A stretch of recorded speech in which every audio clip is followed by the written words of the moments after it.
Hello and welcome back to another RiftGuides WildRift video. Today we're going to take a look at the patch 4.2a and all the changes in this patch. So let's just get right into the patch. First, we have an AKALI change. Her base armor is getting increased and her first ability's damage is getting increased. What does this do? It's a slight buff during the laning phase, but as the game goes on, it doesn't really change anything. Next up comes DARIUS, and here we have a change to his passive Hemorrhage Bleed. The damage per stack goes up against normal targets, but the damage modifier against monsters is going down. This is supposed to buff the laning DARIUS and keep the power of DARIUS in the jungle relatively even to not make him overbearing. The next change comes to EZREAL, and this is a very much important and very needed buff. The base attack damage per level goes up from 3.6 to 4, the base attack speed goes up from 20 to 30%, the Mystic Shot's base damage goes up per 5 per level, and the True Shot Barrage cooldown goes down from 70 seconds to scaling down from 70 to 65 to 60. This will make EZREAL a little bit better because he was struggling very hard compared to the new shield bow AD carries, but with the shield bow nerf that is coming later in this patch and overall some other item adjustments, this champion is way better than before. The next change comes to Galio's ultimate Hero's Entrance. The cooldown goes down 10 per level. Another change comes to Mr. Graves. Here his passive is getting changed. New Destiny's crit modifier goes up from 120% damage each to 130% damage per pellet.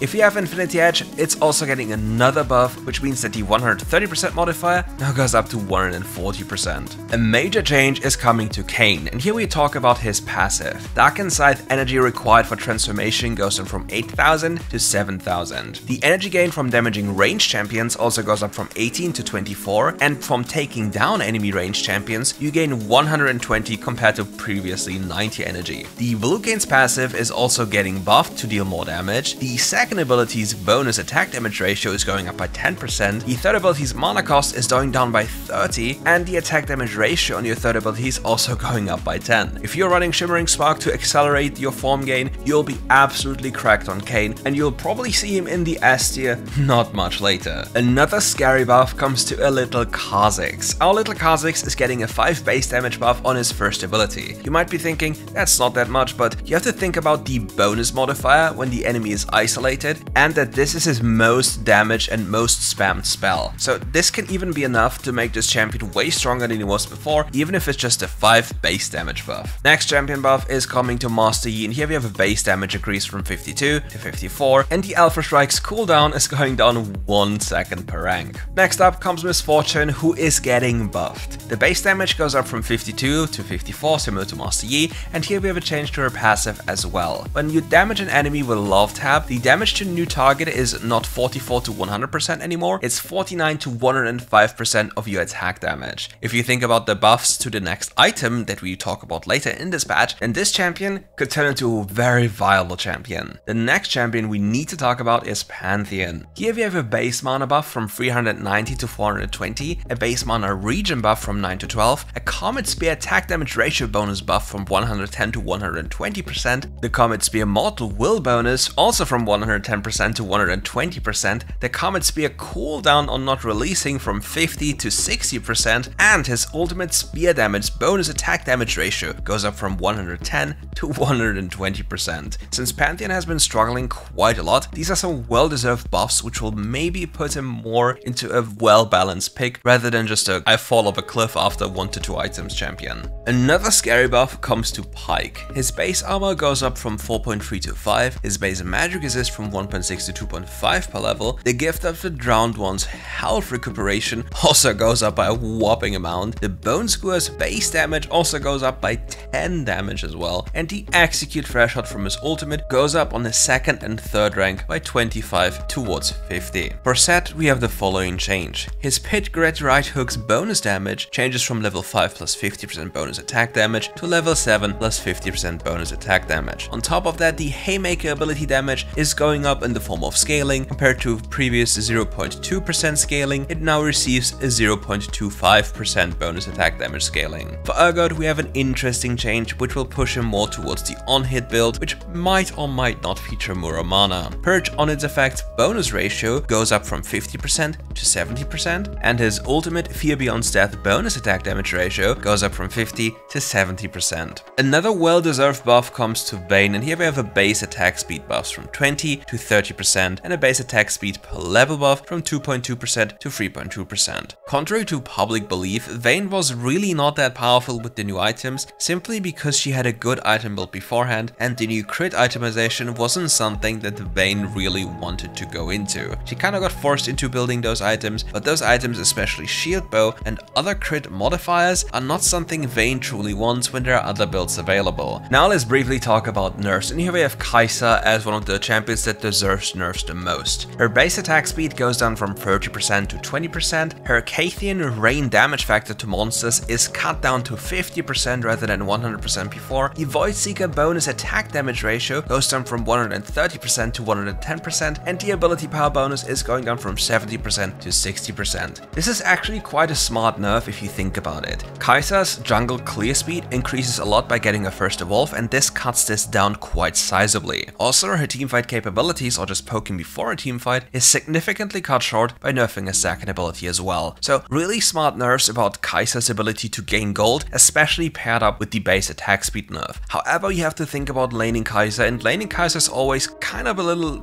not the strongest. So with this, she might underperform, especially if you think about the other item changes that come down later this patch. Another well-deserved nerf comes to the Rat. Twitch is finally getting nerfed, even though most of this champion's design is only really functional and overpowered if you play AP, and this champion usually works pretty well against people that are completely oblivious to his existence. But let's talk about the changes. His passive ability, Deadly Venom's monster modifier, gets down from 170% to 130%. The first ability's movement speed bonus when not detected by enemy champions also goes down from 30% to 20%. His third ability, Contaminate's bonus damage to monsters, also goes down from 170% to 130%. So what does this do? This doesn't really slow down his first clear by so much, it just makes it a little bit more annoying. But similar to the Kai'Sa nerf, it's about securing objectives, it's about reducing the clear speed after your first item, or rather for Twitch, after you change your identity to AP, which is after Nashes and 1 Amp Tomb, and just makes it harder for you to rack up gold through farming at the same time as you influence the map. The next nerf is something we are all looking forward to and all prayed for in our sleep. It's a nerf to VARUS Blighted Quiver Blight Detonation damage. Effectively, they're cutting down the damage by 0.5%, and on top of that, they cut down the scaling by a whopping 50%. It goes down from 0.02 to 0.01. It's quite a sizable nerf if you think about VARUS literally one-tapping a tank and now dealing substantially less damage than before. However, he will still be an absolute menace to face, especially if you're a bruiser or tanky. This champion is way too much damage. But for solo queue, I'm rather curious to see if this change actually impacts his win rate so much that he'll get buffed soon after. The last nerf for champions comes for Yone, and here we have a change to his base attack speed. It goes down from 30% to 20%, and the second ability's cleave maximum damage to monsters is getting changed. The cap goes down from 80 to 290 to 30 and 280. This is quite a sizable nerf for jungle clearing, especially if you factor in the base attack speed nerf, which will really make it harder for Yone to clear the jungle compared to his peers. With the nerfs wrapped up, we now move over to the item buffs, and here we have Essence Reaver. Essence Flask cooldown goes down from 6 seconds to 4 seconds, and we have a change as to how the item works. Now if you buy this item, the crit modifier instantly applies 20% bonus damage to your next ability when Essence Flask is available, compared to previously where it was significantly less. However, as you rack up more crit, you can squeeze out another 10% bonus damage on abilities. This is a huge change for champions such as Misfortune and Lucian and all other Essence Reaver users that really didn't want to go into too much crit or handicap their own builds by getting this item, because as a starter item, this item didn't provide as much as shield bow or other options and just wasn't good enough. Now this item grants 20% bonus damage on abilities on your first item and has low cooldown. Now let's move over to system nerfs, and here we have Immortal Shield Bow. This item is finally getting nerfed. Its lifeline shield value goes down from 200 plus 5 per 1% crit rate to 200 plus 3 per 1% crit rate. Also, in addition to that, the Battle Fury Physical Vamp is going down from 10% to 5%. This item was way too broken, and those changes are a good step into the right direction because this item needed to be nerfed. The same applies to the item immediately coming after this. It's Phantom Dancer. Phantom Dancer is just way too efficient in what it provides you, and every AD carry, or most of the AD carries, or literally every AD carry that could build those two items, Immortal Shield Bow and Phantom Dancer, was just ridiculously overpowered. And here we have those changes. The additional cost goes up from 400 to 500 gold, the total cost therefore goes up from 2,900 to 3,000 gold, and the Spectral Wall's bonus attack speed goes down from 30% to 25%. So Now, does this really nerf AD carry in the way it needs to be nerfed to not be as overbearing? Hell no. AD carries will still be broken, and this just makes them a little bit weaker and gives you counterplay to kill them before they kill you, because that's the problem. You can't even kill an AD carry, they're too tanky. The next change comes to the Rift Herald, and here we have a health loss on charge change. Previously, it would only take the current health to modify the HP loss, but now it also takes or considers the difference between the current and the maximum health, and it will always choose between the higher of the two. System change is done. Now let's move over to the adjustments, and here we have Gragas. If you're familiar with the ability Haste Gragas build, which can body slam you into infinity with a low cooldown, this is getting gutted. The body slam will now have a new fixed cooldown. It will always have a cooldown of